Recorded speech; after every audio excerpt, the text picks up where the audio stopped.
Perkenalkan, nama saya Rizky Harmun Siregar dengan NIM 43324022 dari Prodi D3 Teknologi Komputer.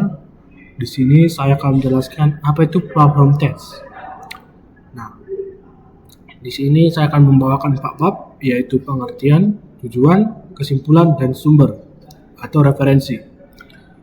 Nah, di sini untuk PPT-nya sendiri dibuat oleh 3 orang, yaitu Mikael Sipahutar, Matthew Manalu, Rezeki Hasiregar atau saya sendiri. Nah, di sini saya akan membawakan bab pertama atau pengertian. Pengertian dari platform test. Platform test itu sendiri digunakan untuk mengungkap masalah kinerja yang dapat diakibatkan oleh kurangnya sumber daya sisi server, jaringan yang tidak sesuai, kapabilitas basis data yang tidak memadai, kapabilitas sistem operasi yang rusak atau lemah, fungsionalitas yang dirancang dengan buruk, dan masalah perangkat keras atau perangkat lunak lainnya yang dapat menyebabkan penurunan kinerja klien server. Nah, di sini maksud apa ini mirip seperti platform test ini mirip seperti bagaimana kita menguji apakah suatu website atau suatu perangkat dapat digunakan pada platform lain, misalnya pada sebuah laptop, sebuah handphone, atau pada website bila misalnya dia itu website kan pada sebuah browser seperti Google ataupun Firefox, misalnya sebuah website cheese atau sebuah website yang digunakan untuk menampilkan informasi terkait kampus ITDR. Nah, di sini apakah website cheese ini bisa dibuka pada misalnya HP atau laptop? Ini salah satu tesnya. Dan juga misalnya apakah tes ini sanggup dijalankan di Google atau di browser lain seperti Firefox. Nah, itu merupakan pengertian dari platform test.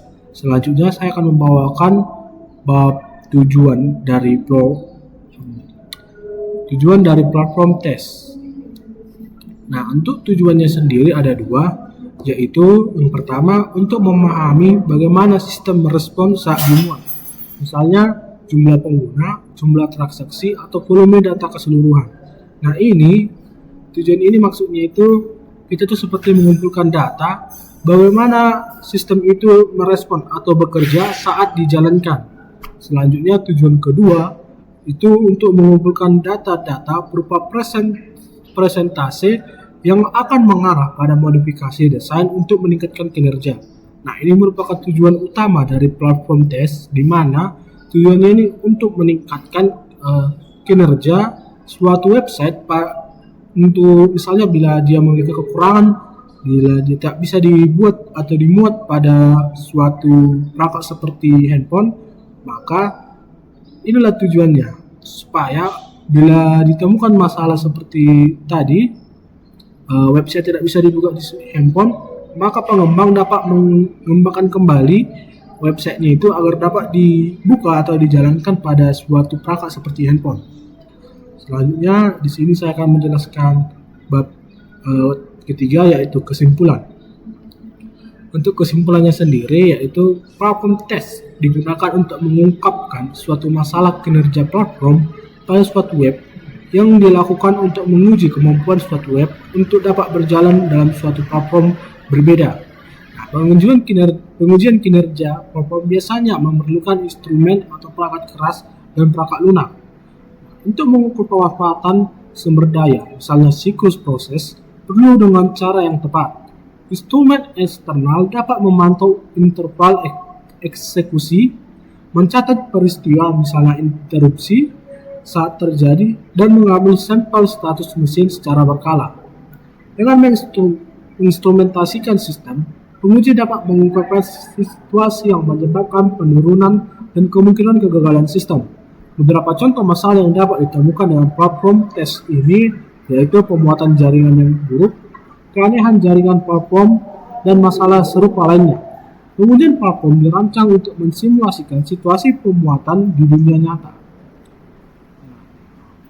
Itu saja mungkin saya bawakan.